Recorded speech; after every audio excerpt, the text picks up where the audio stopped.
और प्रार्थना। धर्म, ईश्वर और प्रार्थना। हमारे कर्म और चिंतन ही क्या धर्म नहीं है? हमारे कर्म और चिंतन ही क्या धर्म नहीं है?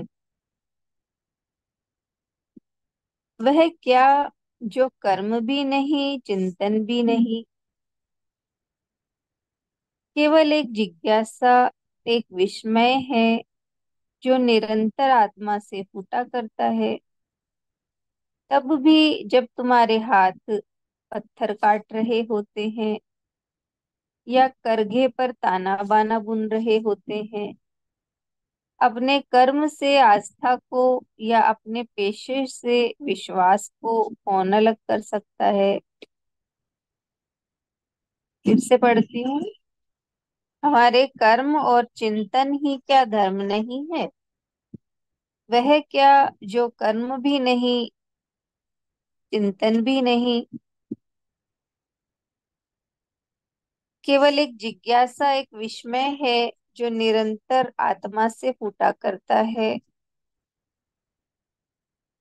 तब भी जब तुम्हारे हाथ पत्थर काट रहे होते हैं या करघे पर ताना बाना बुन रहे होते हैं, अपने कर्म से आस्था को या अपने पेशे से विश्वास को कौन अलग कर सकता है? जो अपनी नैतिकता को सुंदरतम पोशाक की तरह पहने रहता है,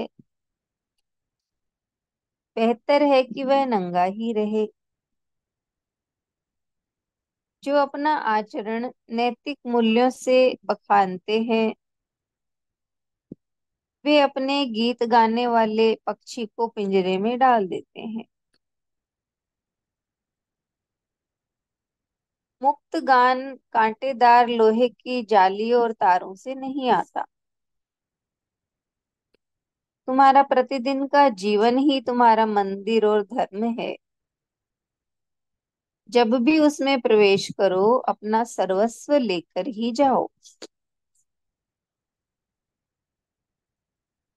अपना हल, लोहार खाना, हथौड़ी, बांसुरी सब ले जाओ।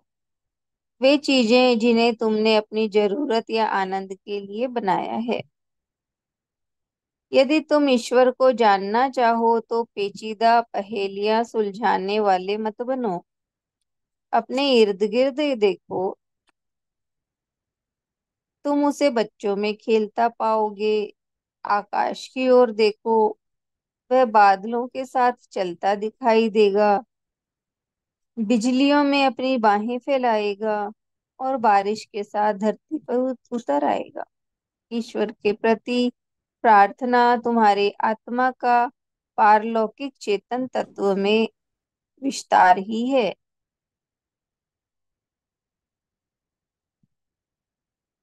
यदि मन के अंधेरों को अनंत में उड़ेल कर तुम्हें सुख मिलता है, तो अपने आनंद के लिए मन के उषा काल को भी उड़ेल दो।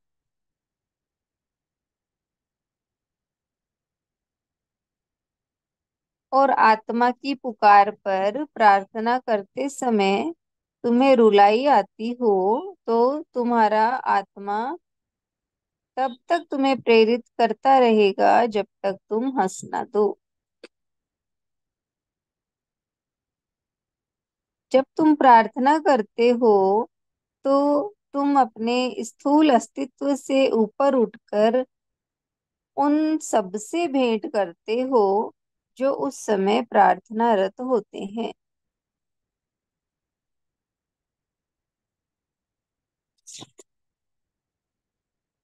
सिवाय प्रार्थना के अन्यत्र कहीं उनसे मिलना संभव नहीं है। इसलिए इस अदृश्य मंदिर में तुम्हारा प्रवेश केवल चरम आनंद और मधुर संवाद के लिए ही हो। क्योंकि तुम मंदिर में सिर्फ कुछ मांगने जाते हो तो मिलता नहीं, वहां अपने को दीनहीन बनाना चाहते हो तो वहां तुम्हें कोई उबारने वाला नहीं है। इतना ही काफी है कि तुम उस अदृश्य मंदिर में प्रवेश करो। मैं तुम्हें शब्दों में प्रार्थना करना नहीं सिखा सकता। भगवान तुम्हारे शब्द नहीं सुनता, सिवाय उन शब्दों के जो तुम्हारे होठों से वह स्वयं बोलता है।